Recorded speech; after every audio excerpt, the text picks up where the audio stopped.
The Killer Growth Podcast starts now.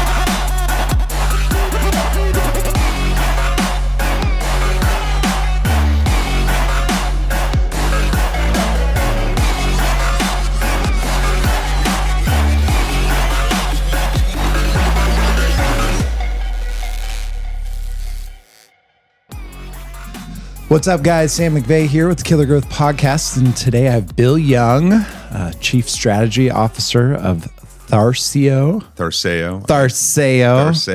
IT. I only asked him like 5 times before. Tharseo. He's going to tell us what that means. Tharseo is a Greek word, means to move forward with courage and honor, and so we're an Oracle integrator. We're based out of Washington, D.C. We've got a lot of state, federal, local higher ed customers dealing with Oracle cloud infrastructure. And also the mayor of El Dorado. I am. I've had the honor to be the mayor now for 3 terms, and prior to that, I was a city commissioner and served on the planning commission before that. It's just I was raised to be a part of your community and be a servant leader. So yeah, I love it. I love our city. I love our people, and it's been a good experience. So let's hear your story. I feel like there's lots of gaps. I don't know, but Bill decided to go out into the world on his own and spread his wings, and now he's here. You know, I'm a Kansas kid, right? I grew up, born and raised in Kansas. Grew up most of my life in western Kansas, small towns. I love small towns. I've lived in towns as small as 500, and we moved quite a bit when I was growing up. But we settled in El Dorado, I think, my junior year in high school. We moved here, so I'm getting old, so it's been like 35 years ago. Came to El Dorado my junior year. You know, my parents finally decided to stay in one place, which was great. I've got an older brother and a younger brother, so I'm the classic middle child, which I think is great. Which means I get to, handle everything for my family, and I'm also the one that apparently does everything wrong. So, you get blamed for everything when you're the middle child. But yeah. Anyway, moved here my junior year, loved El Dorado High School, went on to Butler and Wichita State, and met my wife here. And then just decided to get into the workforce, and I kind of had some great jobs, by the way, in El Dorado when I was in high school. Worked fast food, just like all of us do. Mm-hmm. And then I got to go to work at the AM radio station out here when it was still a live radio station, KSRX. And what did they cover? It was just old country music and local ads and local news. Nice. That's when I first met Jean Plummer. She sold ads for the radio station, and she and I became close friends. And when I went on to Wichita State, I had an opportunity because of that relationship and because of my awesome radio experience at KSRX. I went to work at some radio stations in Wichita as a DJ. You've got a good voice for radio. It makes I've got sense. a face for radio for sure. So, but yeah, I got to work in Wichita. Worked at T95. I worked at Power 93.9.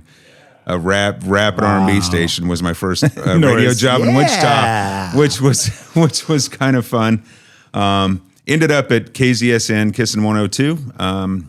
And became close friends with Dan Holliday, and we started a little business together and produced a Hot 10 Country Countdown. It was my first foray into starting my own business. Wow. I was 19 and produced that while Dan, he was the voice. I got to help produce that. So did that for a while and started getting into technology and got a job in technology, and have spent the entirety of my adult career in technology leadership and being able to really mentor and lead people and empower people to be successful at their jobs. So went from there, worked at the county for a while, worked for a couple of consulting companies, and then about 15 years ago went to the college as their chief information security officer. Okay. Tom Irwin was the CIO at the time, and he was a great guy, good friend, good mentor to me. I didn't know when he hired me that he hired me with the intent of retiring and having me take his job. He didn't tell me that. That wasn't part of the deal. It was, I guess, a test. But he retired shortly after I came in there, a couple years, and I became the CIO at the college, and it was an amazing experience because, not only did I get to stay in technology, I got to lead people, mentor people, empower my team to be successful, but it was also the mission, right? Education and helping kind of be part of that ecosystem that molds young minds and gets them prepared for life. And I did that for 13 years. And then a couple years ago, Eric Weimer, who's the CEO of Tharseo IT, asked me to come in as their chief strategy officer and help them scale and grow their company. And it's all been uphill since then, or downhill, however you look at it. It's a lot of work. I'll tell you what, it's a lot of work going back to the private sector out of the public sector. I bet. It is a lot of work, but it's good. I love it. I get to travel. I work from home, so I get some more family time when I'm home, but I am traveling quite a bit. Yeah. So back up just a little for me, that transition, what was your background in technology? What kind of pushed you towards that? Listen, so my dad is a nerd, a great guy, accountant, he's a CPA. And back in the 80s, he bought a IBM Data Master 2000. That was right before PCs came out. It was, the big mainframe computer. That was what he bought for his office. And I learned how to code QBasic when I was 6. And we rewrote some programs. I've just always been into technology. So it comes naturally to me. And then once I got into college, I took business classes and leadership classes because the technology side of it was just pretty natural for me. So my technology education has all been through OJT and certifications and just working with it. I mean, I've taken some computer classes, but I'll be honest, I'm not a fan of school. I was not great. I didn't like going to school. So I was always afraid that if I majored in IT or if I took like a ton of tech classes that I just wouldn't like anymore because I was not a big fan of school. Yeah, I had some great teachers in school, but the whole process of school was bothersome to me. It's funny. I feel like some of the best IT guys I've ever met, like, had no education background in IT. They're just really good at IT. All of my education is centered around business and leadership. Yeah, that's awesome. So during that time, it's been a while. It's been 15 years ago. I was trying to figure out ways. 2011, by by was the Planning and Zoning Commission. Yeah. So I was trying to. God, that has been a minute. That's 17 years. Thanks. Appreciate that. I have an article that was given to me yesterday from way back then. What great. From one of your proud followers. We'll talk about that later. So just to step back, sorry to bore everyone, but my family's got a lot of military history. Both of my grandfathers served in World War II. My dad's a Vietnam veteran. I've got brothers that have served in the global war on terror. I did not join the military. I should have. I would have. Whatever. There's no excuse other than that I was lazy, fat, and out of shape at the time, and just wasn't in the cards for me. But I needed to figure out how to give back to my community. And I was talking to my grandpa, and he said, look, because he was very proud veteran, he said, the only important thing is that we find ways to serve our fellow man, to try and figure out how to help those around us. And so I wanted to get involved in my community. And so I started volunteering for advisory boards and things that I could. And then the planning commission piece came up. And I figured that was a really good way to get introduced to the real process, our comprehensive plan and what the future of El Dorado could look like. And I served on the planning commission for a couple of years before I decided to run for city commission, which I lost the first time I ran. Oh, really? What year was that you ran the first time? It would have been a year or two after that. I was on the planning commission for about a year. I ran against Shane Krause, and we actually tied. And that's when I learned a valuable... Oh, actually, your city commission spot began in 2011. So it would have been 09 when I ran against Shane Krause. We tied, and here's a great lesson in municipal governance in the state of Kansas. Ties are decided by a game of chance. There's not a runoff. There's not a re-election. It's a game of chance. So I saw this on a TV show. Yeah, so that's real? Oh, no, for real. There's literally, I'm not going to be able to think of a TV show I was just watching, and that's what it came down to. True story. So we're up in the county commission room. they'd done the recount. It was a tie. So the county commissioners were like, well, what do we do? And the clerk was like, well, it's a game of chance according to the statute. So they're kicking things around. They're like, you guys want to arm wrestle? I'm like, sure. They're like, you guys want to have like a sporting clay shooting contest? I'm like, absolutely. They said, well, those aren't games of chance. How about a coin toss? And so we flipped a coin and I lost the coin toss. Oh my gosh. So 2 years later, so my daughter was like 10 years old. 2 years later, I told, my wife and I talked and I said, I'm going to give it a shot again. And my daughter said, Dad, you really need to practice your coin tosses if you're going to do this again. So I won pretty handily 2 years later, and it's, I served on the commission for a couple of terms, took a breather for 2 years, and then ran for mayor and came back as mayor. So I've enjoyed it. I love getting to interact with the community. The first time I ran for commission, that first year, the year that I tied, I knocked on every door in town. Randy Wells was running Wells Design at the time, and he said, you need to meet everybody. And I got an opportunity to knock on a lot of doors that people didn't answer, but I got an opportunity to really sit down and talk to a lot of people. And I wasn't there really selling anything. I was just wanting to introduce myself because, we're not a family that's been in El Dorado for generations. Right. We moved here, like I said, when I was in high school. So I knocked on every single door in town, registered voter or not. I knocked on every door and talked to tons of people over about 3 months. How does that work? Like when you're door knocking, because I don't feel like I've hardly ever gotten that since I've been living here. Yeah, I mean, I had a home. Just you have a pamphlet. I mean, I did have little cards, kind of little cards, handout cards, but really just introduced myself. Yeah, and told them that I'm running for city commission. I just wanted to meet you and introduce myself. I wasn't really there to sell anything, to sell myself even. I just wanted to introduce myself so that people knew who I was. And also, wanted to take that opportunity to personally ask somebody for their vote. I think that that's important. We get mailers, we see ads on TV, whatever. I mean, we don't run ads in El Dorado on TV, but you know what I mean? From a political standpoint, you just get all these mailers and there's just so much noise that comes in around that. And the reality for me was I wanted people to know who I was. I wanted a chance to talk to people that were willing to just chat. And I got to tell you, honestly, there were a lot of the conversations we never talked about city stuff. Mm-hmm. Just talked about how their life's going, talked about who I was, who they were. Yeah. Got into a lot of conversations about, with sitting down across the kitchen table from somebody and they're just telling me about their history in El Dorado. Yeah. Which is really what I wanted to learn. And a lot of those ended up voting for me. So, which was great. And then over time, I think one of the most rewarding things about being a commissioner or being the mayor, if you take advantage of it, is just getting to meet people and talk to people. Go sit at the senior center and visit with people. Go to the American Legion. Go downtown. I mean, I'm the MC for our Veterans Day parade most years. I get the privilege, probably because I do have a face for radio. I get the privilege for announcing the baseball games. I announce the Broncos games when they're here, and I get to announce the Walnuts games too, which is great. And it's just that it's very fulfilling to be a part of the community. Yeah. So. Yeah.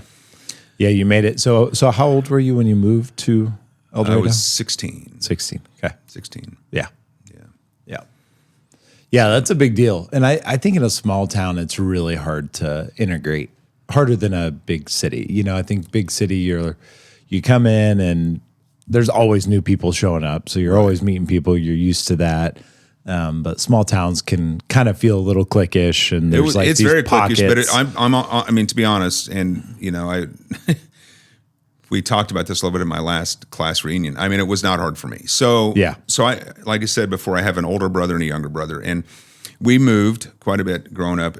My older brother is more of an introvert, and it was difficult for him. Yeah, he didn't make new friends well. He's a great guy, but just didn't make new friends well.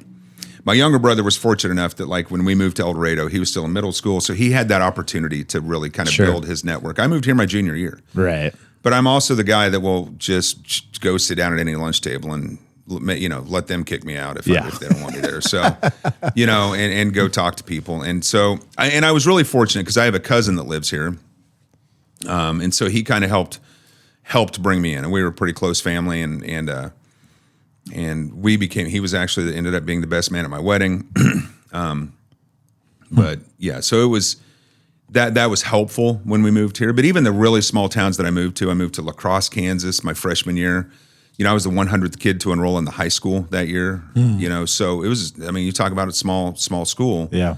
But I dove right in. So I don't mind going. I'm talking. It's one of the great things about traveling for my job. Like I'll be at a hotel. There's a there's a class reunion going on or a wedding party. I just go hang out with them. You go buy some people some drinks and they don't mind you hanging out with them and getting to know them. So. Wedding crasher. I mean, I wouldn't say wedding crasher as much as just hanging out, but the class reunions are fun because you get to make things up. You're like, oh, do you remember Mrs. Smith in English class? And they're like, oh, now I remember you, Bill. I'm like, no, you don't, bro. You don't. I wasn't there, but let's hang out and visit. So I've gotten to do that quite a few times in my adult career. So I mean, obviously doing media and radio for a while, so the baseball kind of lets you experience pieces of that again. It does, but it lets me experience pieces of that, Sam. But it also, I love seeing community together. Yeah. You know, we have. There's a lot of people that are like, God, El Dorado is the city of parades. I love our parades because you just get to see people and you get to see smiles, and I love that during a baseball game. I wish that there were more people at our local baseball games. Yeah. That, my favorite one is, of course, the 4th of July weekend when we're there. And I mean, the place is packed and everyone's having fun.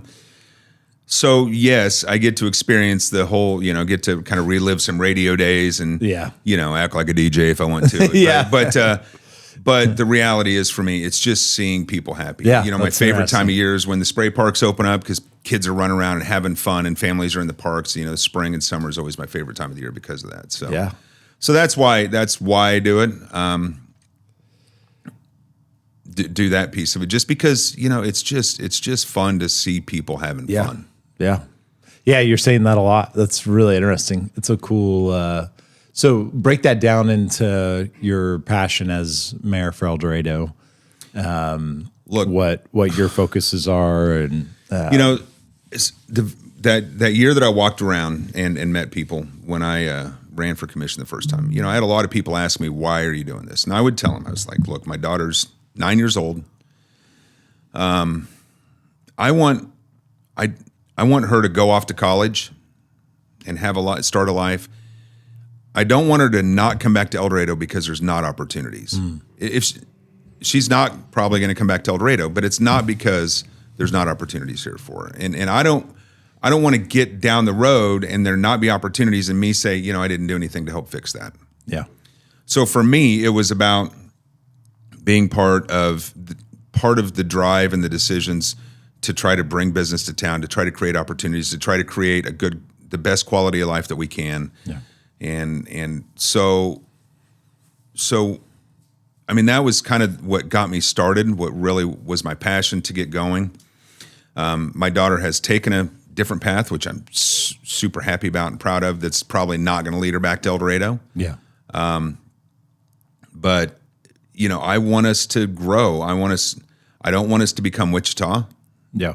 By any means. But what does that mean, grow? It means bring opportunities for families to come here and experience I think the big advantages of El Dorado, which is small community, family-oriented events, family-oriented community that has opportunities for people to live and work here, but also be able to live here and potentially work in Wichita, Andover, wherever. DC. DC. Well, I mean, so, remotely. COVID, as much of a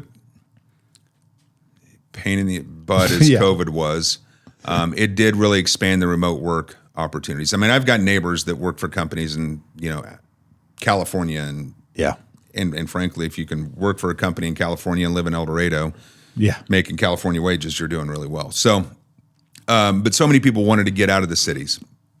And so my company went completely remote with COVID and really hasn't come back. We have an office in DC. I go out there. Nobody works in the office until I go out there once a month, go out there for a week, and then our leadership team comes in for that week, and we, kind of have some face-to-face time that's important. Yeah.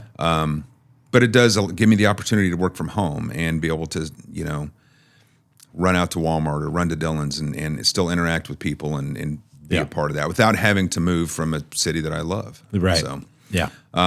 So anyway, I think the drive and what growth looks like to me is just creating a community. It doesn't mean doubling from 13,000 to 26,000. It just means building a community for the 13,000, maybe 14, whatever we get to. Building a community that people want to be a part of. Yeah. And it's tough, man. Like I can't get people to run for city commission. Yeah. I can get people to complain about what city commission does, but I can't get people to run for city commission. And I want people to be a part of the conversation. Let's talk about that. Why don't people want to run? It's time. The people that I want to be on, that I really want to be on the commission are younger people. Entrepreneurs, young business owners, young homeowners, people that want to make El Dorado their home for a long time. We've had some great experienced people on the commission as well over the years, but I need a younger generation. But here's the reality with your generation. You guys have kids. Yeah. You got a lot going on. I get that. I do. I mean, my daughter was very active. We had one. But she was very active, and I coached her in softball, competitive travel softball. I mean, it's tough to juggle things. So I think part of it is that. I think the other part of it, though, is people they're not comfortable putting their name out there. They're not comfortable with the prospect of, going to sit down at Willie's or Fiesta and having dinner and having people come up to you and talk to you about the pothole in front of their house, which I'm not overly comfortable with either. And there's a lot of times that I've said, look, if you have a pothole, I do not carry a shovel and asphalt in the back of my truck, but here's the number to call. And if you don't get some resolution, then let me know. Right. But I'm really trying to have dinner with my family or whatever. And it's tough. My wife rarely sends me to Dillon's anymore because to go get a loaf of bread takes 30 or 45 minutes because people want to talk. And I'm a talker too, right? I want to sit and talk to people. I think that's a big driver. Like people don't want to put themselves out there. Plus, we've reached a time in our society where it's a whole lot easier to be a keyboard warrior, to voice your opinion from behind a keyboard relatively anonymously. I mean, a lot, your name may be associated with it, but you're not being really countered live, and people are asking you questions that you have to try to figure out how to answer. And so I don't know. For years it's been what people don't want to do it because it doesn't pay enough. There's no doubt about that. Right. We don't do it for the pay. No. I mean, I, as the mayor, make $2,000 a year. That's $461.37 after taxes quarterly. Yeah. Which doesn't pay for the gas for the quarter to get to and from the commission meeting. So but we don't do it for the money. I do think that you might get some more people willing to run if it paid. Sure. I mean, our county commission makes, they make whatever. bank, like 35, 40 grand a year, something like that, plus benefits. Yeah. For working a couple days a week, a couple mornings a week. Yeah. But I don't mean that against them, because there's a lot of work outside of the meetings. And I think that's one thing people don't realize is, we have a lot of study to do, a lot of work to do outside of the city commission meetings, even outside of our work sessions. So we've got a regular meeting twice a month, the first and third Monday of every month. And then on the off Wednesdays and the other weeks, we have work sessions, which are study sessions. It's opportunities for us to learn more about a topic. Plus, we're regularly sent lots of information, right? And we get weekly reports from our city manager, and if you want to be an effective city commissioner or an effective mayor, you've got to read those things. We've had commissioners in the past that the first time they look at the packet is when they sit down at a Monday night meeting. Yeah, and it's frustrating because we need to be. I think it is irresponsible of us to not try to be as informed as we can, and to try to gain as much information as we can before we make decisions. So I think another part of this is you talk about entrepreneurs and business owners, full transparency. There's a combination of things, right? 4 kids, 12 and under, that's life. Being self-employed, set my own 90 hours a week, as Josh Kogan said on the last podcast.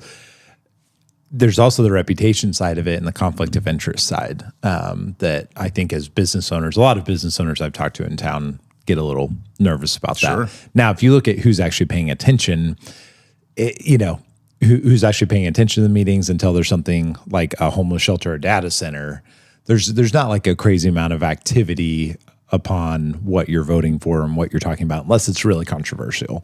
And that's like the buildup, right? Those moments are always going to happen. They're going to happen in your term. But I speak on that. I'm curious because at this point in my life, I'm less worried about that. I feel like I've earned enough trust, right? I've been involved enough in the community that if I have to take a side, I could probably. But in my 20s, no way. Like in my 20s, I was like, I don't know how to walk that line. It's tough. I'll give you an example of what politics or even a perception of politics can do. So we lived in a small town in western Kansas, right? My dad had just gotten done with college, had kind of started his accounting career, opened a business, entrepreneur, started his own CPA firm, and had built a really good client base over 4 or 5 years. And then he was selected to serve on a grand jury, federal case that was about water rights. And you're talking about water rights in western Kansas. And the grand jury, whether he voted this way or not, how a grand jury works, whatever the majority says, the grand jury found in favor one way or another. And he lost his business over the thing. Wow. He was part of the grand jury that found against, Jeez. I couldn't tell you the details of it, but, we ended up having to move. I mean, he lost his business and we had to move. Lost a ton of his clients. Gosh. Not all of them, but enough to destroy a business. It's tough. Yeah. Right? Because you're making decisions or you're even part of a decision. Well, you're not helping quench the fear that I gave you an opportunity. No, I'm telling you though, you have to understand. No, good. When I talk to people, I want them to understand the ramifications. Now, that being said, there's always going to be controversial topics. There's always going to be challenges that we have. If it were, what my grandpa used to say, if it's not difficult, everyone would do it, right? So, but I think the most important thing and the challenge with that grand jury is nothing was transparent. Nothing's transparent in a grand jury proceeding. What we do is try to keep things as transparent as possible. Everything that we read at our work sessions, everything that we have in front of us as far as information is available to the public, every bit of it. And I really hope and wish that people would take advantage of that and see the information that we're getting. Yeah. I answer the vast majority of the phone calls that I get.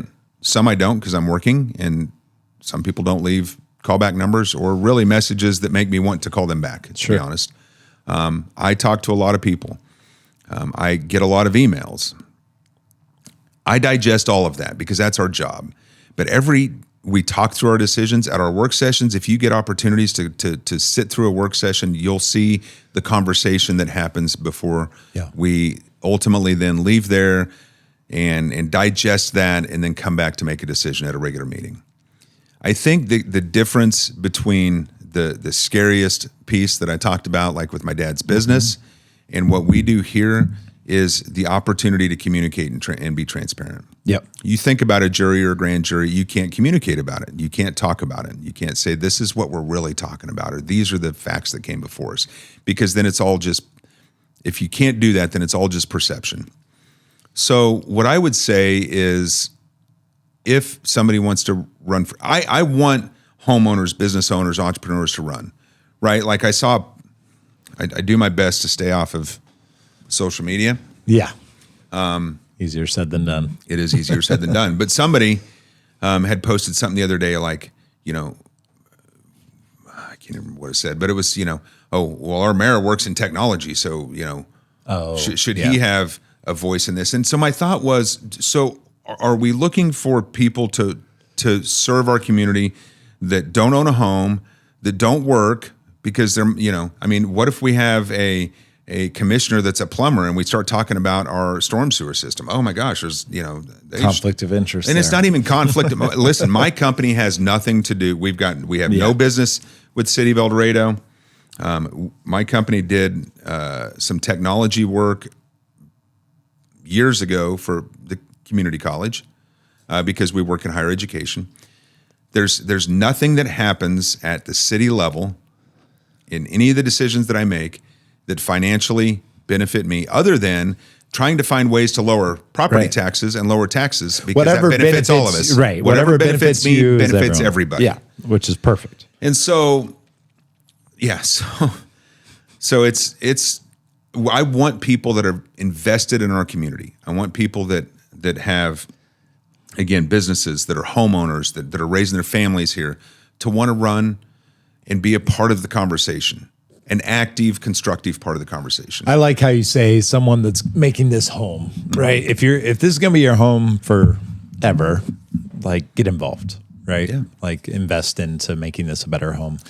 And I want to be clear, because, this is not going to be my home forever. Sure. Someday, when my daughter is married and has kids, because we've got one kid, and my daughter was fortunate enough to grow up in a town or grow up near her grandparents, and has great relationships with my wife's mom and with my mom and dad.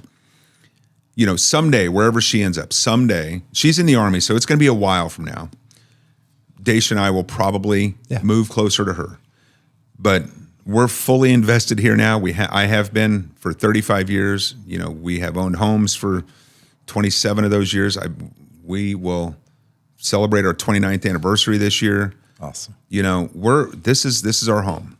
So I'm not making any promises I'm going to be here for the rest of my life, because at some point I'm going to go be near my grandkids. Yeah. Quite a while from now. Yeah. No pressure, daughter. No, none. If you're watching this from your Army base in Germany, no pressure. Please do not start having kids yet. Yeah, no, that's good. That's good. A good example of transparency again. And I think saying forever's, that's a tough ask for anybody. It is. Talk about trust and we can go specific to El Dorado. I think government as a whole, and communication. So communication doesn't always solve trust if you don't trust the way it's being communicated, or maybe you don't identify where it's being communicated. So that's a lot of stuff I'm seeing right now, especially with the trendy topic of the data center. So unpack that. Like, where can they find this information? I've learned even quite a bit more in the last 3 or 4 months, having Sarah and Dilner on the podcast, about how much is documented, how to get access to it, where it's at. But it's also not where anyone's at, and it is the hardest thing that. I think the biggest challenge that we have is trying to get information to people where they're at. Yeah. It's tough, because, do you focus on X? Do you focus on Facebook? Do you focus on podcasts? Do you focus on our website? We still have a portion of our population that takes the paper. It's tough. And we are doing our best to try to get as much information out in as many different formats as we can. I mean, Dilner does a great job with his weekly manager's minute or whatever it is. It's good great. idea he does on Fridays. There's constant information being updated on our website. We put newsletters or information packets in all the water bills that go out, which go to every residence in the city. So now there's a lot of people, and I'm one of them that is guilty of this, that don't really open my water bill because I just pay it, right? And so it's I don't know. We try to have forums when we do Goldfest. Every year at Goldfest we've got a tent set up for the city that whatever the current topic is, there's information there about it. I would say that we're working hard towards it, but it's not complete. Yeah. And we're trying to figure it out. We're trying to figure out better ways to get it out. When you talk about trust, though, I think that local municipal governance is where I want to be, because I don't like paying taxes any more than the next. There's never been a time that I've done cartwheels on my way to the assessor's Swanson office. of government. I am the Ron Swanson of government. I want small government. Body by bacon sticker. I've never done cartwheels on my way to the tax office to pay my taxes ever. And if you ever see me doing it, run me over, because something's infected me. But here's what I would say is there's levels of taxes that you pay. Yeah. you pay your municipal taxes. You should be able to go out and touch the streets that your taxes are paying for, shake the hand of the fireman and the police officer that your taxes are paying for. It's tangible things, right? It's the parks, it's this pool. You can really see, for the most part, where your taxes are going. Right. School districts should be the same way, right? You can see the new schools. You should be able to see quality education happening. All of these things. College. Look, when we get to the state and federal level, and the money that we're just shoveling off to our state and federal taxes, it kind of disappears into outer space. We don't know where it goes and what happens to it. It's tough. So what I try to do to build trust is during our budget process, we talk extensively about this line item, where this money goes, how much we're going to be spending on streets, how much we're going to be spending on these parks, and it is all laid out. And again, that budget is fully available for anyone to go to our website and review if they need some quality reading that's hundreds of pages long. Right. Everything that we do is put in front of the public. And why is there still an opportunity for the public to say that's not true? Because they're not trying to find the information, or they're not reading the information. Yeah. And I just will be totally frank about this, right? There's also a portion, and it's a very small portion of our public, that when I first ran for city commission years ago, I was talking to some older commissioners, and they warned me that there's cave people. They're citizens against virtually everything. So it doesn't matter. My grandpa told me when I decided to do this, he said, remember, Billy, you can't please 100% of the people 100% of the time. Yeah. And there's 5 or 10% of the people that no matter what you do, it's not going to matter. And they can be really loud. They're the loudest. So our conversation the other day. Oftentimes they're the loudest. Yeah. And so I would just, if someone has a question about the budget, call down to City Hall and talk to the city manager, talk to our assistant city manager, Tabitha. Call me and set up a time to talk to me. If you want to have a constructive conversation about it, I am more than happy to do that. I think all of our commissioners are. Yeah. Really try to understand the information. Yeah. It's out there. We've got to your point, we've got to find better ways to get it to people. Yeah. Mediums that are, yeah. And that's hard. I don't know that answer. I mean, if you guys listen, if you guys have the secret key to that one, let us know. And if you have the secret key to that one, I would also package it up, put it in a book, put it in a package, and sell it, because then that would be your new line of business. And municipal, local, county, state, federal governments, everyone will try to get that, because that is the struggle: is how do we get the information out in a medium that people will consume. And it's like, who owns what? I feel like that seems complicated to me in a local environment, right? You've got city manager, city engineer. There's a lot of buckets, the financial side, whoever that is. Then you've got all your commissioners, mayor, and we should talk about that too, the difference between you and a commissioner. I think is important for people to know. Yeah, so I think it's also important to put a little caveat in here that I am, what I'm saying today is my voice as a citizen. Yeah.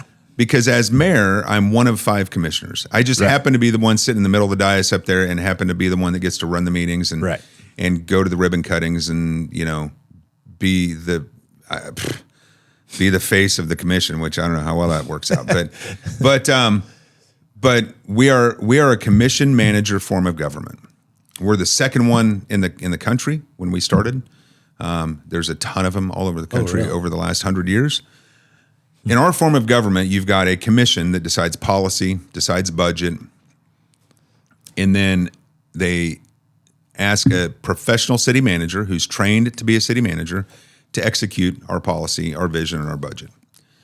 I don't manage anyone at the city other than David Dillner, the city manager. That's who the commission manages. He reports to us. All the rest of the city employees report to him. And this is not me trying to throw David under the bus and say, David, but he's CEO. He is the CEO. We're the board of directors. So that's our form of government. We are individual voices. We cannot enact policy unless 3 of the 5 of us agree to it. And then once the way it's supposed to work is once the policy or the vote happens, if I disagreed with the vote, but I was in the minority, once the vote happens, it is policy. And so it's my job then to do what I can to advance that policy forward. That's the responsible way to approach government.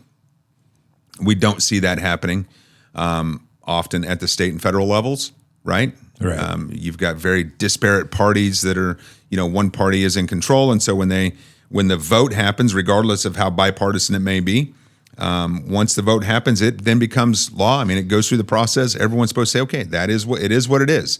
But instead, you just have constant infighting. And the goal of a commission manager form of government is that you eliminate that infighting, right? So we're not talking about parties and partisanship. We talk about the issue. Or even like sectors or regions of El Dorado. No, not at all. No, every so commissioner represents the whole. Yeah, so that did change, quite a few years ago. We had precincts. But we now, did have precincts back in the day? I didn't know that. Yeah. Now every commissioner and the mayor is at large. So every time there's a commissioner up for election, the entire city votes for that commissioner. Okay. Mayor is the same way. Mayor serves 2 years. Each commissioner serves 4 years. I thought that was like a plus when I first ran for mayor. I'm like, oh, sweet, I only got to do this 2 years. But 6 years later. 6 years later, and I love it. No part of me is. I'm not saying that begrudgingly. I love doing it, but that's kind of where we're at, right? So my role is more of a little bit of a leadership, a little bit of a director, meaning like an orchestra director. You know, I'm just kind of running the meetings, making sure that we're A, staying on topic, B, staying within policy, and C, trying to make sure it runs smoothly. Yeah. It's ceremonial, which is the fun part, to be honest, getting to go to ribbon cuttings and go talk at the schools and just do different things, right? Mm-hmm. But it's not, listen, it's important and everyone that knows me understands this, but it's important to understand that it's not my identity. I'm sure. I get to serve as mayor. I don't walk around and be like, "Hi, I'm Mayor Young. It's good to meet you." Mayor Young. And it drives me nuts when I call somebody and they answer the phone, "Mr. Mayor." I'm like, I did it to you too. And you were like the fourth person I called that day, and I'm like, dude, seriously, come on. I'm Bill. I want to be please Bill. Just call me Bill. All right, I'll call you Bill from now on. I think of it as a sign of respect. I know, and I appreciate honestly, selfishly, it's just kind of fun to say.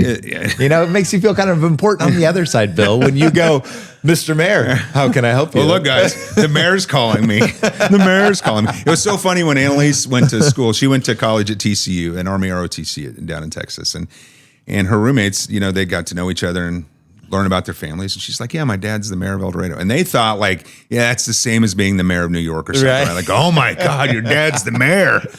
She's like, no. Like, not the same thing. It is not the same thing. I appreciate all your transparency on that. I think it's important for everybody and like all rural small towns across America that have similar forms of government as us, that this is, yes, there's a little money there.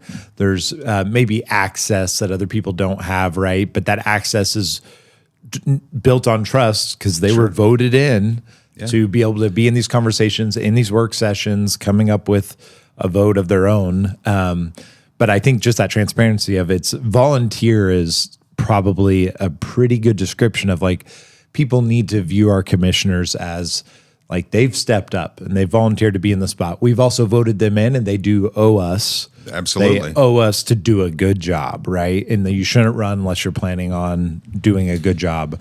But it's very different than a career politician. It's people living in our community that are our neighbors and they're doing God's work, trying to keep this town. So, your access is a big piece of that, right? So, there is information we have occasionally, and we don't do them very often, but we have occasionally executive sessions where we're talking about land acquisition or personnel. We have access to information that is not public for a reason. Personnel information should not be public, just like your HR records in your company aren't public to people. I think there's this misconception sometimes across the board with our public employees, with our city employees, that, I'm a taxpayer, I pay your wages. Well, they're also an employee and they're also a person.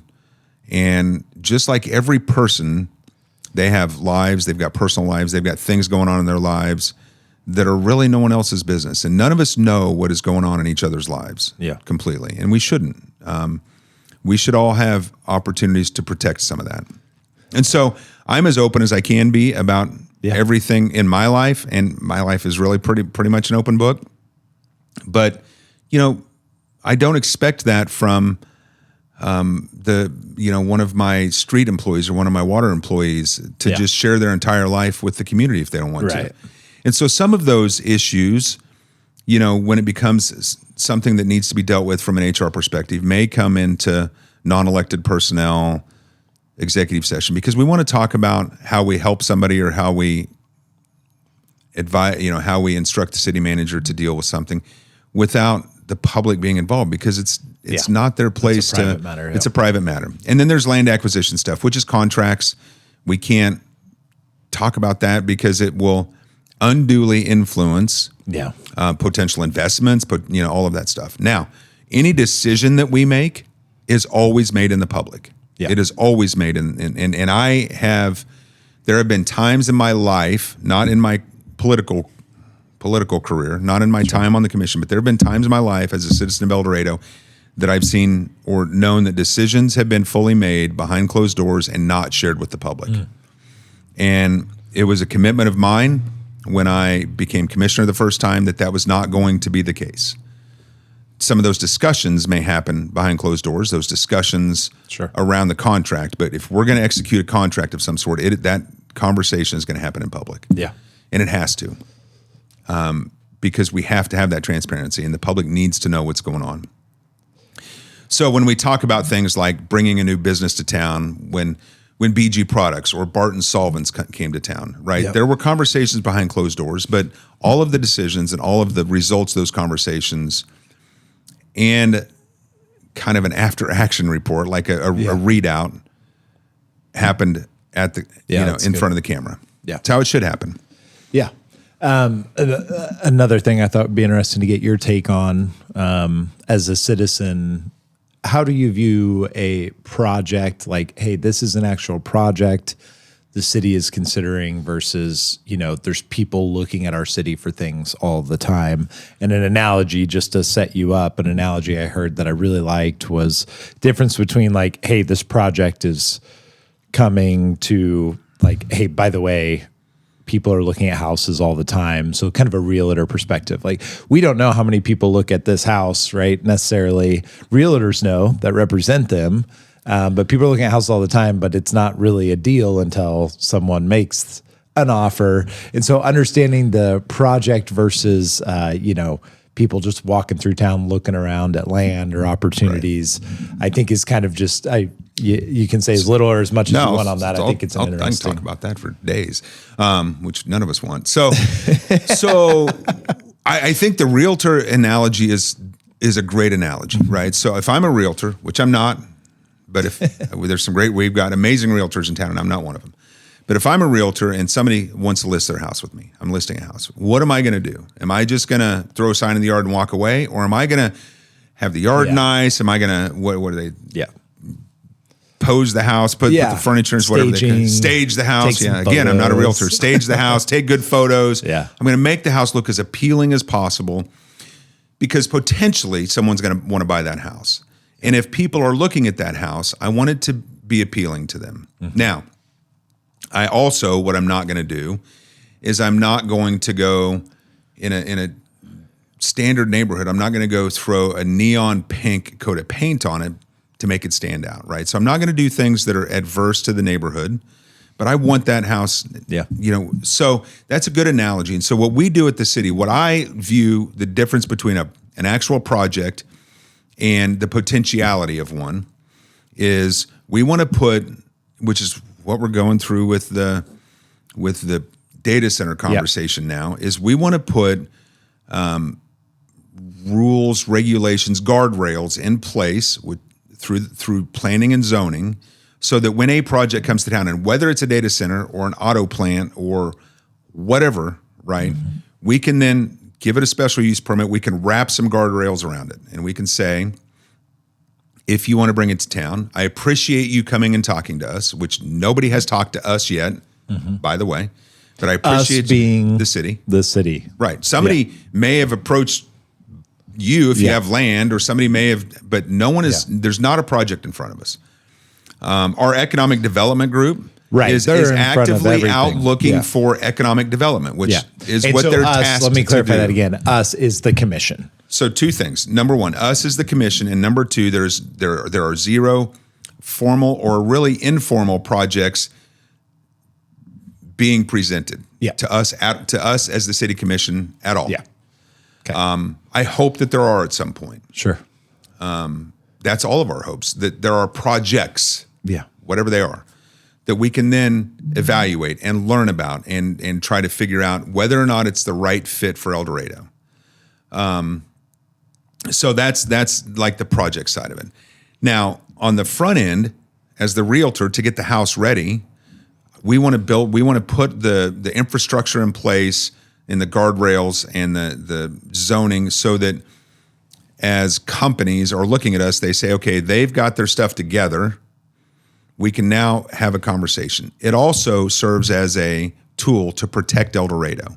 What the Planning and Zoning Commission is going to be working on in a couple of weeks. Next week, maybe next week or the Tuesday. weekend. Tuesday, yeah. Yeah, this Tuesday. Is all about being able to put a mechanism in place that gives us guardrails, so that if a plant of some sort or if an industry comes to town, we can give it a special use permit, and we can then put conditions on that special use permit. It's a great thing about zoning and local governance is you can then condition special use permits, and we can say, okay, if you're going to do this, then then. Okay. If you want this, then these are the conditions. If you want this, these are the conditions. And it puts us strategically puts us in a better position. Does that put them in a position where they have to actually provide evidence that they're going to do this to get the special use permit? 100%. Okay. And if they don't do it, if they violate the special use permit, we can remove the special use permit, which means their business, we've had residential places, just residences in town wanted a special use permit to put up a mechanic shop in their yard, whatever. And this is one that happened a few years ago. And we said, okay, but here's some guardrails around that special use permit. You need to have a fence a certain height so that you don't have engines sitting in your front yard. You need to have, you need to mitigate this and mitigate this. We put those, and they ultimately, after a while, got lax, and they weren't abiding by the conditions of the special use permit. And so we said, hang on, you're not abiding by the rules, so we're going to give you a chance to correct that. They didn't correct it, so we removed the special use permit, and they had to stop doing that. And we can do that at any level. That's the value of us being able to place conditions and put those guardrails in place. Yeah, that's good. It's interesting through that process that's going to happen on Tuesday. Which will be a active meeting, lots of opinions, lots of people coming forward. And it doesn't seem to me, when I have that conversation about how special use permit works, and you actually just added some things I didn't understand there, which was helpful. But when I think about that process and then I try and explain it to someone else, I feel like there's still a level of distrust of well, they can't do this or they can't do that. And there's part of me that thinks, well, if you go back in time, it's kind of how we've always been doing it. This isn't new. It isn't new that we're creating and planning and thinking ahead with a special use permit, including in our massive comprehensive plan that we invested a lot into, that doesn't have anything about data centers. Right. Yeah, and that's a great point. When we built a comprehensive plan, data centers weren't a thing. A thing. They existed, but they weren't like a threat they weren't at the scale they're at now. They weren't at the scale. They weren't scaled. Yeah. Things have scaled. Things have changed. Yeah. And we listen, if we don't find opportunities to prepare ourselves for evolution in business, industry, community, right? I mean, your taxes are going to go up if you don't do what you just said. Like No, that's 100%. my thing. I'm like, I mean, look, and I said earlier that I do my best to respond to calls and emails. I got a voicemail here a few days ago. Now, they didn't leave a name or a number. They just immediately went into a rant and said, don't bring a data center to town. Don't bring food processing to town. Don't bring an auto plant to town. Don't bring heavy manufacturing to town and lower my taxes. I'm like, that's tough combo. okay. I mean, we want to lower taxes, but we also have to provide services. We have to pay our people. Our employees can't work for free. No. And we have to have competitive wages for our city employees, because if we don't, then they will go somewhere else, just like any of us would in our careers. Yeah. So, it's always a conversation. I absolutely understand that the cost of living is going up. It is for all of us. Diesel for my truck is expensive right now. Cost of food, but those same costs, the city's not immune to that. City government's not immune to that. The cost of fuel for city government has gone up. The cost of employing city, because our employees' cost of living have gone up, so we have to adjust to that. So, it is a very difficult. It's a difficult thing to try to balance. How do we maintain or lower taxes while still maintaining and improving a city? Yeah. So the questions that I often ask people when they tell me to lower their taxes is, I would love to pay less taxes too. Just tell me what services you don't want. Right. You want to get rid of the police department? You want me to get rid of the fire department? Do we want to not mow our parks? Yeah. And we always get, I often get these kind of utopian answers to that, right? Like, well, what if we just had a volunteer day and asked people to come down and volunteer to mow the parks? Okay, what's great, and what would happen is we'd have maybe a good turnout one time. Right. But then when we get a good rain and the sun's out and the grass grows faster and we need to mow that park again 3 days later, people are like, oh no, man, I'm busy. I got things. Yeah. And so there's a reality that if we want to maintain the city that we have and improve the city that we have, we have to fund that somehow. It's tough. But back to so special use permits, it is our biggest and best tool to be able to protect ourselves. Yeah. And I think the misconception that so many people have is that cities like ours are just on the receiving end of this industry. We're just on the receiving end of a data center or of an auto plant. We're not. We shouldn't be. We should be able to control that conversation, and that's what this does for us. Yeah. You were about to reference something there before I interrupted you. There's a lot of arguments against, and there's a lot of arguments for, specifically a data center. Data center, yep. I think, in my opinion, it is absolutely irresponsible of me, irresponsible of our commission, any of us in leadership, to close a door on any opportunity without fully understanding it. Yeah. And that means extending beyond what the latest is on YouTube or TikTok or whatever. That means really understanding all of the pros and all of the cons, and then making an educated and informed decision. That's our job. And just because someone's voice is loud does not make what they're saying correct, but it also doesn't make it incorrect. So we have to filter out the noise and really try to make it work. A while back, when this kind of all kicked off, which it kicked off in a crazy way because we're doing zoning, purely planning and zoning pieces, there's this assumption that we've got a project at hand that is going to build here next week. And no less than 30 or 40 people that I've talked to said, oh, well, I guess the way I understood it, there's somebody wanting to build a data center in town right now. I'm like, there's people wanting to build data centers everywhere. There might be, but none of them have talked to us. Before they talk to us, we want to get some guardrails in place. Yes. And so when all this started to kick off, I kind of wrote what I often just write. Yeah. I journal every morning. I do a Bible study every morning, and then I journal. That's how I start my days. And so that's just how I kind of get my mind clear and start to move forward. And so when things like this pop up, I just write things down personally for myself. And so I wrote what could have potentially been construed as a potential op-ed, but I'm also then oftentimes just write and then wad it up and throw it in the trash because I get it out. But it's about keeping an open mind while at the same time protecting El Dorado's future. Yeah. And I think when we think about what it is to protect El Dorado's future, it's easy to just take one track. Yeah. Right? I want to only protect the future economically, or I want to only protect the future, by not having this in my backyard, or I want to only, but we have to look at the entire picture and understand what that future does look like and could look like. Do you want to read that to us? It's long, bro. It's long. Hey, this is long format. Right. You don't have to, but I like hearing you read. That's one of my favorite. I will say, like, one thing I really appreciate about you being mayor is, especially when topics like this come up or when COVID hit, your thoughtfulness and how you write stuff out and read it I think it just helps set the table.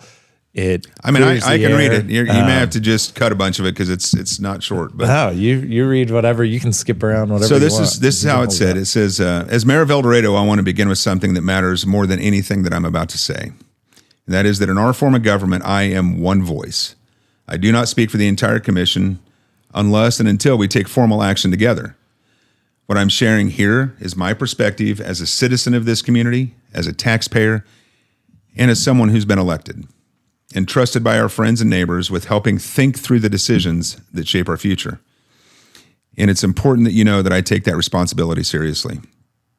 I also believe it would be irresponsible of me and frankly of any of us in leadership to close the door on an opportunity before we've taken the time to understand it, not based on headlines, not based on assumptions, but with real thought, real questions, and a willingness to look at both the risks and the possibilities.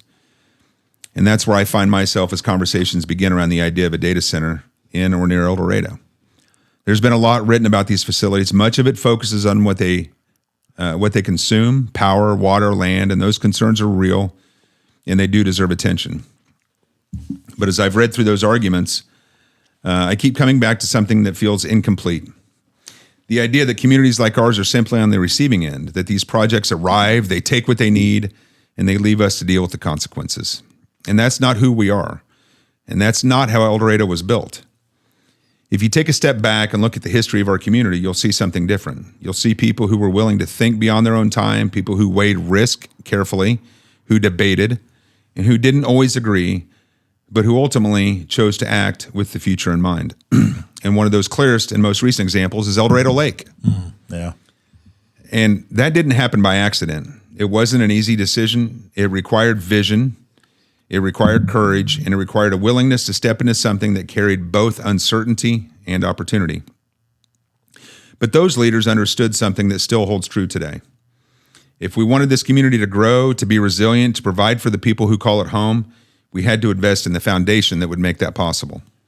So they built water resource security for the future of El Dorado. But in doing so, they didn't just meet a need at the time. They created a resource that supports our residents, supports our agricultural partners, our recreational life, and our ability to grow and attract opportunity in a responsible way. And that decision that they made continues to serve us today. That's the kind of thinking that we owe this community now. Not blind optimism, not fear-based rejection, but thoughtful, grounded, forward-looking leadership. And I didn't step into this role to preserve what we have. I stepped in because I believe we can make El Dorado even stronger, more affordable, more stable, and a place where families can build a life and not feel like the cost of that life keeps getting heavier and heavier every year. And that's not easy. It doesn't happen by avoiding every difficult conversation. It happens by leaning into them. And a data center today is one of those conversations. So let's walk through it honestly. Power is often the first concern. These facilities use a significant amount of electricity. There's no doubt about that. That's a fact.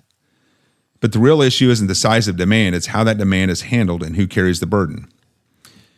From where I sit, that line has to be firm. If a developer wants to build here, they have to fund the infrastructure required to support their operation.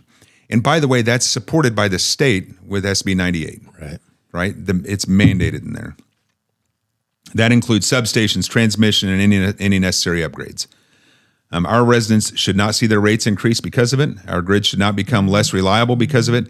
And if those conditions can't be met, then we shouldn't move forward.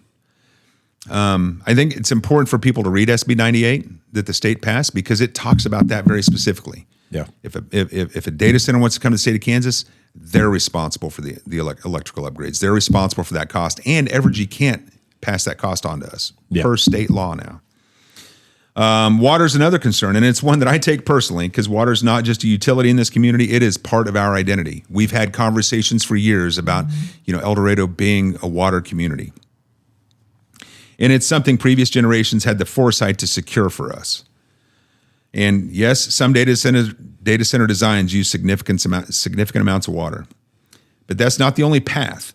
There's modern systems that operate fully closed-loop environments, recycling water rather than consuming it. There's approaches that rely on reclaimed and non-potable sources. There's hydro dip, where they dip the boards into a solution that then is recycled within their own pieces, and that preserves potable water for us and our partners who depend on it the most. And that's where the conversation needs to be.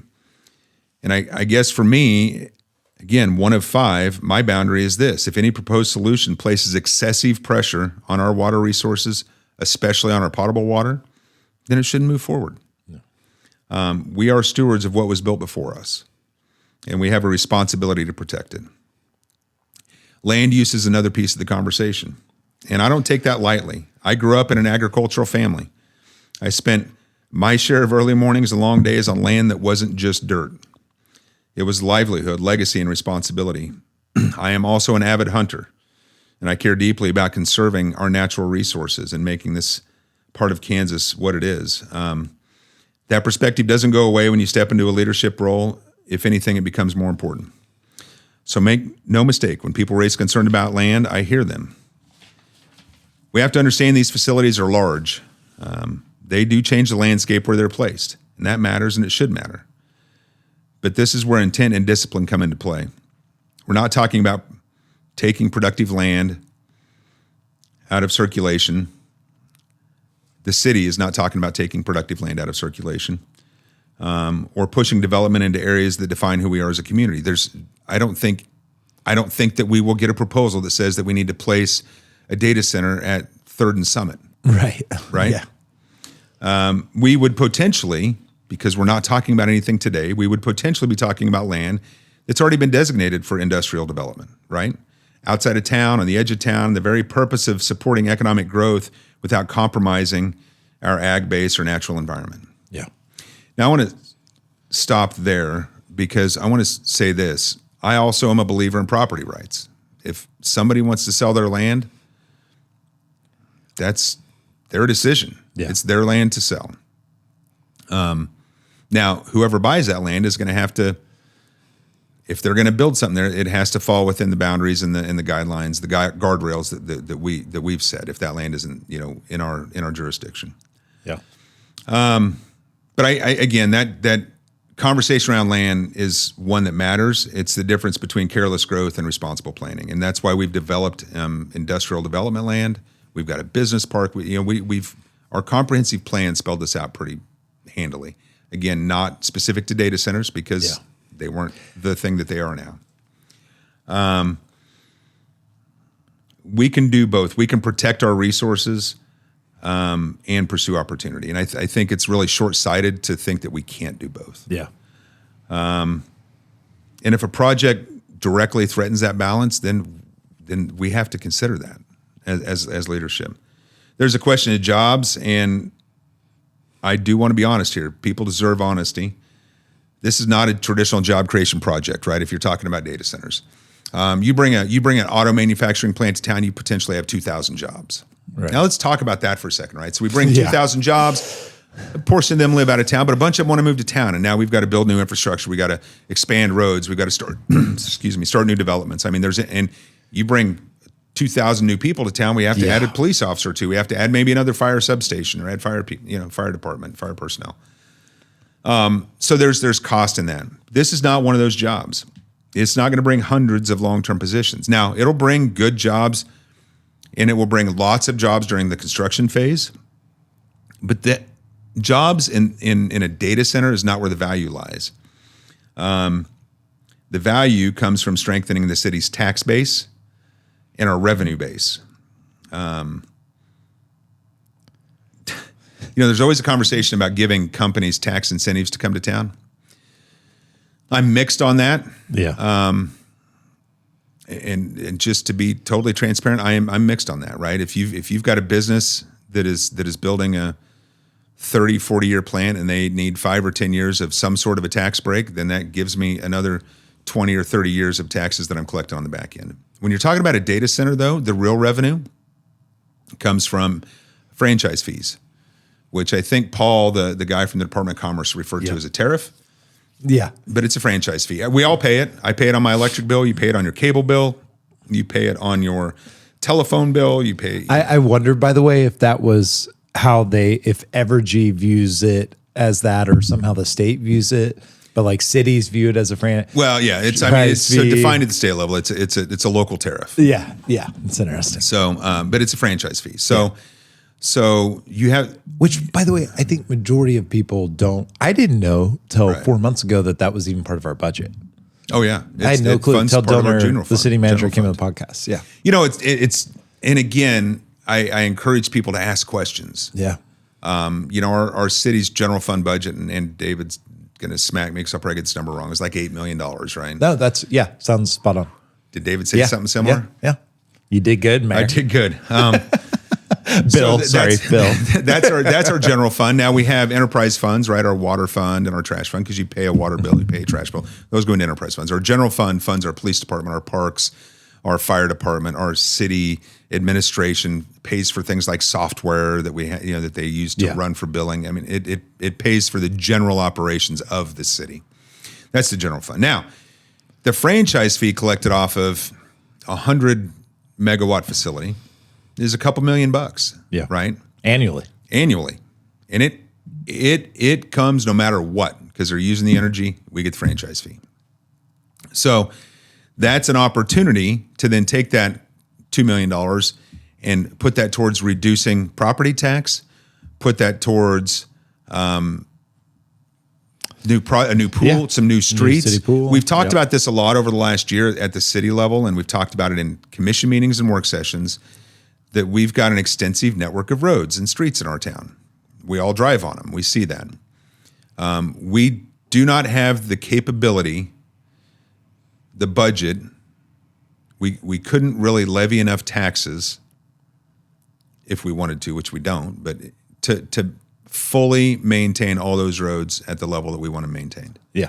So the opportunity to subsidize that while also potentially bringing down our revenue, our taxes, that's what franchise fees does. So then you just extrapolate that, right? So you've got $2 million on a 100 megawatt facility. That's $4 million on a 200 megawatt facility, and yada, yada, yada. It goes up.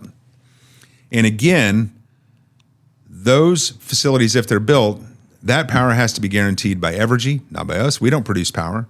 It has to be guaranteed by Evergy, and the state has said you can't guarantee that power to them unless you can also guarantee that power will not be interrupted for current consumers. And think about how beefy that infrastructure has to be. I heard another great point from another gentleman that they believe they want a data center because our infrastructure and our electrical grid will get so much stronger. It does.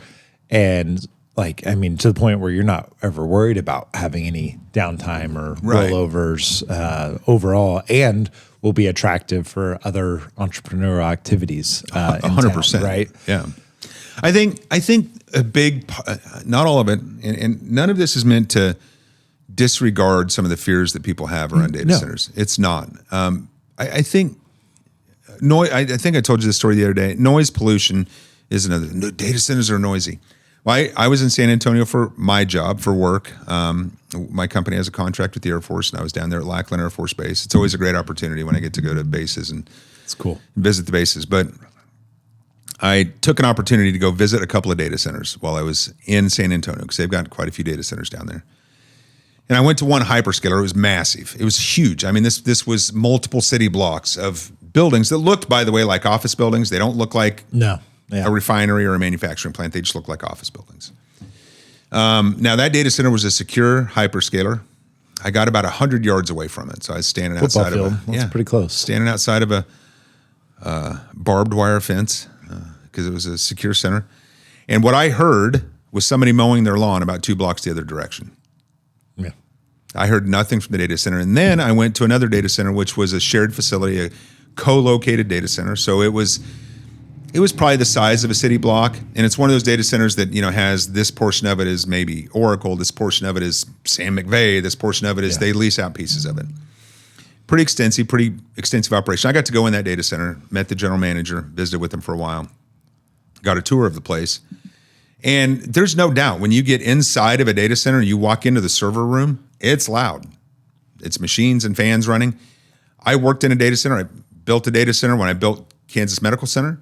I worked in healthcare also prior to coming to the college. And I worked for Cardiovascular Hospitals of America. We built hospitals, and we built the one in Andover. Anyway, we have a data center there. And oddly enough, as I worked there for a while, my office was inside the data center, and it's loud just listening to those servers run. So, but you get outside, you hear nothing. So the noise pollution thing, I think a lot of people equate this. Here, let me say this. I think a lot of the fear around data centers is similar to somebody saying that has a fear of refineries, but they're basing it on a refinery that was built in the 30s. Right. Yeah. Maybe, not a refinery that's built modern day. Data centers, first data centers that were built had massive cooling towers on them. They did evaporative cooling, which wasted a ton of water, and it's loud. There's just like anything in life, there's new technology and there's new ways to approach it. So I think that it's trying to better understand modern data center setups is important. Again, I'm not saying there's no risk. I'm not saying there's not. Sure. There shouldn't be concerns. But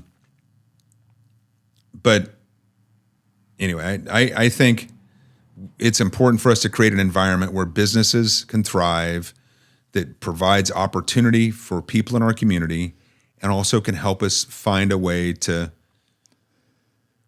for our costs to not continue going up year after year. So my daughter, who I think I don't know if I mentioned this on a podcast shoot yesterday, but she came down and said she's going to go to Harvard, a couple weeks ago. Just been talking to Alexa in a room. They all have an Alexa in there that's got different rules, but it'll read them books at night, or they can add stuff to the calendar, just a little technology integration for all of them. But she came down with her list of things, and one of them was just kind of like researching. But I mean, it was like a long list, and it's so adorable. She's 12, and she's like, I have to read 40 minutes a day. And it was, she's figuring out what her habits need to be, and it's been really hard. Like, how's that one thing go? She's like, I think you were right. Like, I should probably only do like 2 or 3 of the 12 things and then start building on it. But one of them is, obviously researching, understanding things. So she wrote a anti-data center paper with her friend at school. Good. And was really proud to come tell me about it, because she hadn't heard it yet, but she knew I did a podcast that sounded maybe more for it. And that's kind of our relationship. That's good. We like to debate. We like to go back and forth. So we had a great conversation. And then I was like, great. I read her paper, read all her stuff. And I said, okay, now will you listen to this source of information and look at this website? And then let's sit down and talk again. And so that has evolved, and there's been some clarification. But the number one takeaway she had, that she had no clue in her whole paper, because everything she said was real. Like, all the negatives were real. It was out of date technology and things we wouldn't allow to come to El Dorado. But they were all real. She's like, she had no clue that we would make money and it could be used accordingly to the city of El Dorado. Like, she had no clue on that side of it and didn't really understand that side. And that was a big piece of it. She's like, well, if there's the right amount of money and the right amount of protections and zoning, right? It started to click for her, and she was going through that process. But back to the noise, the backup generators are the big part of noise, right? Obviously, I think you can't deny when the No, generators fire, there's noise. Just like when the generator fires at Butler Community exactly. College. There's Oh, yeah, I hear and that from- my data center, when I worked at the college, our data center, we had to kick into emergency power a couple of times. There's no doubt. There's no doubt about and you that. can hear stuff. I mean, the refinery. I mean, those generators are crazy Yeah. when they fire off. The other part that she brought up that was really good and made me go investigate more was these forever chemicals. PFAS is the acronym. I don't really know what it stands for, but I would agree that I don't think that's a good idea. I don't think we should allow a system that does that because from what I understand, the refinement of that takes 1100 Celsius to actually refine it. Then it turns into something else, and the federal government, and there's some big company that's saying they're not even going to make it anymore. Right. They're like, we haven't got this figured out. But there's this direct liquid cooling, cold plates, as long as it's a brand new facility, it's just hard to convert them. But if you're building from scratch, we should totally go with the cold plate technology. Still 100%. Very little water. You don't have any forever chemicals. And that was basically the one piece left for me that I spent about a day going through and trying to understand. That's I even told Norse that. I was like, hey, I found a thing because I'm trying to find stuff. Like, I've got kids that are going to be raised here. I want them to be safe. Like, I want to find the stuff that I'm concerned about. And that was only one. And so if this zoning goes through, my letter to the planning commission and to the commissioners is going to be, I don't want PFAS allowed, right? Can it get that detailed? I don't know, but that's my due diligence as a citizen. That's the great thing about a special use permit. Right. It can get that detailed. Right. And especially so like even, and not now, right? We don't have to worry about that right now. We can do more of that if a project comes to the table farther down the road or in 6 months or a year, or if it never comes, but if one does come, like that's the kind of stuff that I think people should be doing their due diligence because that's when they have a huge voice. Right, for sure. So anyway, sorry to take the mic back. No. And I think it's awesome, by the way, that so your daughter's 12. Yes. So that's what, 6th grade? Yeah, 6th grade. Yeah. Got to tell you a story. Yeah, go. Sorry, we're going to I digress here a little bit. But so my daughter in 6th grade, I was working at the college, and she'd come out one day a week and just hang out with me at work in the summertime. Perfect. And I had a little desk behind mine, and she'd sit back there and do whatever. And sometimes she'd go do network wiring for me. I'd made her work sometimes. But one day she's out there and she's just hammering away on the computer behind me. And I was focused on what I was doing. I had meetings. I was on Zoom calls. And I just assumed that she was playing Webkins or whatever, doing something on the computer. She's printing stuff out. I'm like, oh, great, that's going to cost me money. So anyway, we get home that night. She put all of, her papers in her bag and her little backpack she had with her. And we got home that night, and Daisha, my wife, had made dinner. We sit down at the dinner table, and Annalise flops down this PowerPoint presentation that she built that day. She said, Mom, Dad, I decided when I graduate high school, I want to go to West Point. I want to be an officer in the Army. I want to serve for at least 10 years. I'd like to be in intelligence. Awesome. And then I think after that, I might want to go work for, I don't know, the CIA or the Marshals or Secret Service. And we were just like, Okay. Okay. And she had the full game plan. It was 15 pages, full game plan of how to get there. And so I told her, I said, listen, if we're going to refine your path a little bit here, but if you do what you need to do to get there, then I will work on getting nominations for you, because to get into West Point, you need to get a nomination from your representative, U.S. representative or your senators.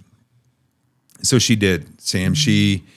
That's cool. She played it. She was a great student, great grades, was a multi-sport athlete, did volunteer work every year, organized, 200 hours of community service and volunteer stuff every year from probably 7th grade on. And so built a really great resume packet. And so I got her in front of Senator Moran at the time, Pat Roberts at the time, and Ron Estes. And she was Ron's first nominee to any service academy because he was a new congressman. But she got the primary nomination from both of our senators and from our representative. And then she got accepted to West Point. Wow. And she was so proud of that. And we were so proud of that for her. And then she hurt her knee her senior year in high school playing softball and had to have surgery. And West Point called and said, well, we're not pulling your acceptance, but we're backing you up a year. And, they want to make sure her knee healed. And she was devastated. Yeah, bad, dude. And then she gets a random call from Cadet Command at Fort Knox, and they're in charge of all of the ROTC programs in colleges. And this guy that calls her, he's like, I got your resume packet from Captain so-and-so at West Point. It looks pretty good. We'd like to offer you the National Army ROTC 4-year scholarship. She said, well, to what college? And he said, any school you want to go to. And that was like on a Monday. Like Wednesday, she and I drove up to Creighton because we'd taken her on a bunch of college visits just because I thought that was important to see colleges. Yeah. We went up to Creighton. She loved Creighton. They really wanted her up there. So, they made her put a packet together, and we buzzed down the next day from Creighton, Nebraska down to Fort Worth, Texas to go to TCU and go look at TCU. And then we came home that weekend to my office, my big whiteboard in my office, and she did pros and cons. And there were lots of pros for Creighton. She wanted to go to a small school. She wanted to go to like an A&M or, a massive school. Lots of pros to Creighton. And then she starts writing down the pros for TCU. TCU is a beautiful school. And we had looked at it for her. And I said, I love this school, and I have a little bit of a college fund, but I don't know anyone that's got that kind of college fund because it's expensive. And she gets on the pros for TCU, and she wrote football because Creighton doesn't have a football team. And we're a football family. She loves football. So she wrote football. And then right below that, she wrote Texas football. And she said, Dad, I think I want to go to TCU. but that's the right. I think it's important to, at that young age, they want to think about things and figure out, have ideas about their future. It's so critical that we help them understand what that means and then encourage it and then help empower them to maybe see what that future could look like. Yeah. Well, and that's the funny thing about my eldest is that, she'll have a new idea in 3 months and then she'll go, but it's back to your point of, I think, just like learning to clarify, like, what does that actually mean? Let's talk about something bigger than that. Cause she is fairly obsessed with, specifically killer growth, actually the digital service side of things. And, so she's like, yeah, I'm going to go to Harvard and come back and, take over the business. And I'm like, well, you don't need to go to Harvard to do that. But, you go with the dreams. It's fun to see them start, because that's probably about the age in middle school. You really start, not always, but you start thinking about that a little bit. You start seeing things and thinking about things that could be in your future. Yeah. Yeah. And make no mistake. I mean, Annalise did this for us, and just the week before, she wanted to be a photographer, right? Or she wanted to be a zoologist. Yeah. So like but it stuck with her, and That's cool. And she's living out her dreams. She's an intelligence officer in the Army, and awesome. We love it. It gives us a reason to go visit her, and in Europe now. So that's beautiful. But so anyway, I think it's awesome that you guys have that kind of relationship, and you guys have those the debates and I think just the thoughtful conversations, because there's so many parents today that are just disconnected. Yeah. Their kid wants to talk to them, and instead they hand them a phone or a tablet and say, go do this, while they're sitting on their phone and their tablet, and it's very frustrating. It's easy to do. It's exhausting. It's hard. That could be a day-long conversation. I know, right? That's a whole other episode. But all right, what's left in the letter? Look, at the end of the day, everything comes back to quality of life. Can we keep El Dorado affordable? Can we maintain what we've built? And can we create opportunity without putting more weight on the shoulders of the people who are already carrying that weight? And so what I said is, those are the questions that guide me. As I look at every conversation, every decision we have, those are the questions that guide me. I do believe this is worth exploring. I believe it deserves real conversation grounded in facts, guided by clear expectations, and shaped by the values of our community. I also believe this very strongly: not every opportunity is the right opportunity. So we've got to really dive into this and understand it.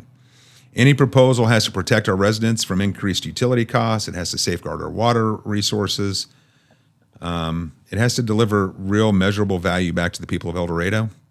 If these conditions are met, then we should take a good, hard, thoughtful look at it and what this really could mean for our future. And if they're not met, and this isn't just about data centers, this is about a manufacturing plant, so, whatever, any business that wants to come to town. If they don't meet those expectations, then it's okay for us to say no. And I think that that's not weakness. I think that's leadership. I have a lot of confidence in our community. I have confidence in our ability to have these conversations, to ask tough questions. I've had great phone calls and great conversations with people that are both opposed and in favor of.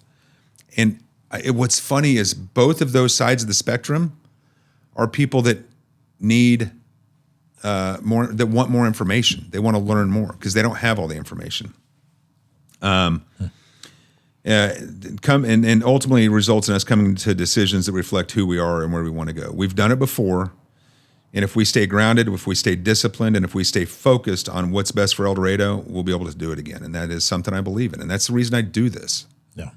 So that's kind of the gist of my rant when I was writing my thoughts down. Good. So. It's balanced. It's helpful. It's responsible, right? At the end of the day, hope so. Trying to be responsible. So I'm going to end on this for the sake of your time because I've gone way over. I do think this is important.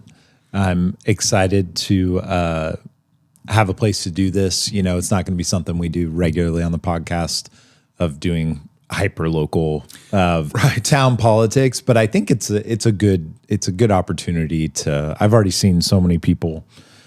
Going through Dillner and Sarah's podcast and Tyler and I's podcast on the data center. So Norris and I had a great conversation about that we do want to trickle in some hyper-local stuff every quarter or something. Yeah, I mean, it's tough because you guys have a great platform to do stuff beyond hyper-local. Yeah, and I love watching. But I think the hyper-local stuff is it's helpful for the community, and I think it's helpful for other rural, other small towns across the country to kind of see something inside there. But there's no reason we can't do both. One will always be lighter than the other. Sure.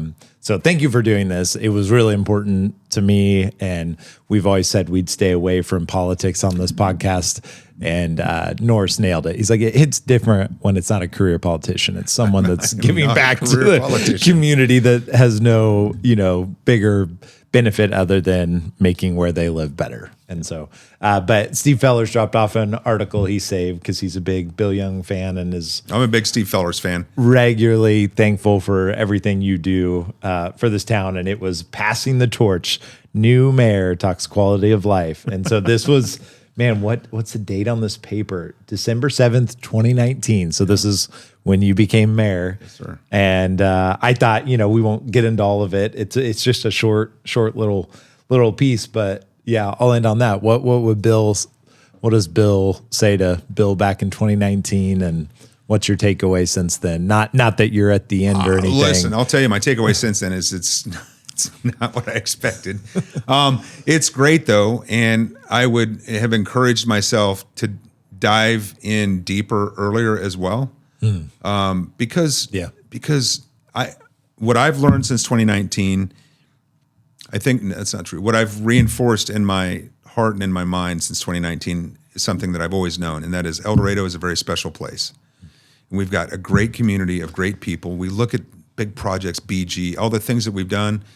We've got so many generous people in this community that really just want to see the community thrive. And I've always known that, but the last 6 or 7 years have really reinforced that for me. And it's given me an opportunity to kind of have a front row seat in seeing that. So I would tell myself from 2019, buckle up. It's going to be sometimes bumpy, but very exciting ride. And you're going to kick yourself for not having tried to dive into it a little bit sooner in your life. That's good. And considering you've been doing it since 2011 or 9, starting in Planning Commission 2009. Yeah. So that's crazy. That's 8. What is that?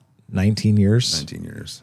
Yeah, that's 18 years. 18 years. It's being involved, and you're saying you wish you would have done it younger. So it's good. Well, I do. I just wish that I would have started a little bit younger. Yeah.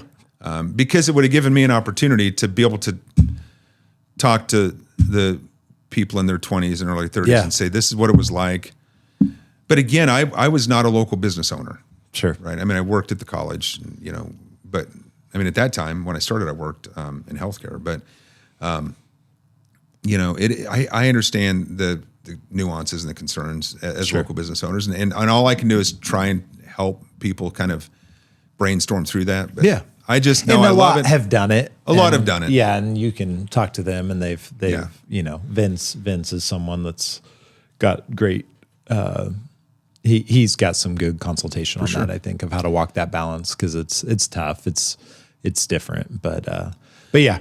That being said, go ahead. What were you going to say? I was going to say I appreciate you guys doing this. I love your podcast in general, but I do like these opportunities to just kind of focus a little bit on some stuff local. Yeah. And to your point, the conversations that have been had, not just around data center, but kind of how David has talked, and are just those types of conversations are beneficial to other communities and to businesses in how they need to interact with communities responsibly. Yeah. So I love what you guys are doing. I appreciate you having me.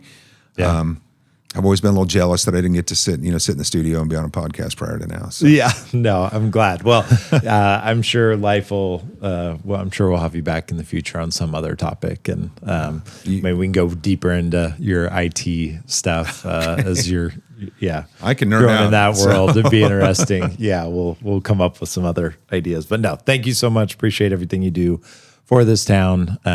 We'll get this out there, and hopefully, it's just another method of building trust in the community for what you guys as a commission and how hard our city works. And I appreciate your ability to always want to improve and think outside the box, and how much you genuinely care, not only about how great our town is, but you also want to see us have our tax base revenue go up so taxes can come down via economic development, right?